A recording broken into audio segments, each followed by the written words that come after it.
ಹದಗೆಟ್ಟ ರಸ್ತೆಗೆ ಮಹಿಳೆಯೊಬ್ಬರು ಬಲಿಯಾಗಿದ್ದಾರೆ. ಸ್ಕೂಟರ್ನಲ್ಲಿ ಪತಿ ಜೊತೆ ತೆರಳುತ್ತಿದ್ದ ವೇಳೆ ಗುಂಡಿಗೆ ಸ್ಕೂಟರ್ ಬಿದ್ದು ರಸ್ತೆಗೆಸೆಯಲ್ಪಟ್ಟ ಮಹಿಳೆ ಮೇಲೆ ಕಂಟೈನರ್ ಲಾರಿ ಹರಿದ ಪರಿಣಾಮ ಮಹಿಳೆ ಸ್ಥಳದಲ್ಲೇ ಸಾವನ್ನಪ್ಪಿದ ಘಟನೆ ತೊಕ್ಕೊಟ್ಟು ಚೆಂಬುಗುಡ್ಡೆಯ ಸೇವಾ ಸೌಧದ ಬಳಿ ನಡೆದಿದೆ.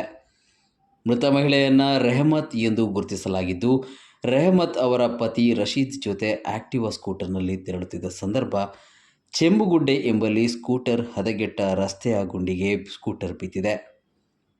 ಪರಿಣಾಮ ಸ್ಕೂಟರ್ ಸಹ ಸವಾರೆ ರಶೀದ್ ಅವರ ಪತ್ನಿ ರೆಹಮತ್ ರಸ್ತೆಗೆಸೆಯಲ್ಪಟ್ಟಿದ್ದು, ಆಕೆಯ ಮೇಲೆ ಹಿಂದಿನಿಂದ ಬರುತ್ತಿದ್ದ ಕಂಟೈನರ್ ಲಾರಿ ಹರಿದಿದೆ.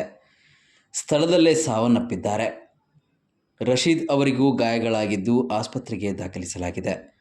ತೊಕ್ಕೊಟ್ಟು ಚೆಂಬುಗುಡ್ಡೆ ಸಂಪರ್ಕದ ಮಂಗಳೂರು ವಿವಿ ರಸ್ತೆಯು ಹೊಂಡ ಗುಂಡಿಗಳಿಂದ ಹದಗೆಟ್ಟಿದೆ. ಅಧಿಕಾರಿಗಳ ವಿರುದ್ಧ ಜನರು ಆಕ್ರೋಶ ವ್ಯಕ್ತಪಡಿಸಿ ಸುಮಾರು 1.5 ಗಂಟೆಗಳ ಕಾಲ ರಸ್ತೆ ತಡೆದು ಪ್ರತಿಭಟನೆ ನಡೆಸಿದ್ದಾರೆ. ದಿಢೀರ್ ಪ್ರತಿಭಟನೆಯಿಂದಾಗಿ ಗಂಟೆಗಳ ಕಾಲ ಟ್ರಾಫಿಕ್ ಜಾಮ್ ಉಂಟಾಗಿದ್ದು, ಕೋಣಾಜೆ ಮುಡುಪುವಿನಲ್ಲಿ ತೆರಳುವ ವಾಹನ ಸವಾರರು ಪರದಾಡುವಂತಾಗಿತ್ತು.